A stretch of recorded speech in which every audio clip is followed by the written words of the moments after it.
চিন্তা করে দেখলাম আসলেও মানুষের জীবনটা খুবই কষ্টকর। আপনি যদি কারোর জন্য ভালো কিছু করতে পারেন তাহলে আপনার সবচেয়ে বেশি ভালো। আর যদি ভালো কিছু না করতে পারেন, আপনার থেকে খারাপ মনে পৃথিবীতে আর কেউ নেই। যেমন একটা প্রবাসী যদি মনে করেন যে ভালো কিছু একজনের জন্য করতে পারে, তার জন্য অনেক অনেক ভালো। আর যদি কিছু না করতে পারছে, তার মতো খারাপ প্রবাসী এই দুনিয়াতে আর হয় না। চিন্তাটা করেন। তাহলে প্রবাসীরা এক সবার উপরে, গল্পর মাঝে, আসলে বাস্তবতা প্রবাসীদের সবার নিচে রাখে মানুষ। কিসের জন্য জানেন? সেটা আমাদের ভুলের কারণে। আমরা নিজেরা ধরে রাখতে পারি না। এটা হলো বড় কথা। যাই হোক, সবাই ভালো থাকবেন। প্রত্যেকটা প্রবাসীর জন্য দোয়া করি সবাই ভালো থাকে যেন। আর নিজের চিন্তাটা নিজেরা করার শিখুন।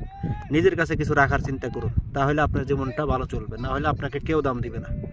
আতর আর সোনো যাই মারেন, কোনো কাম হবে না। সবাই ভালো থাকুন। আল্লাহ হাফেজ।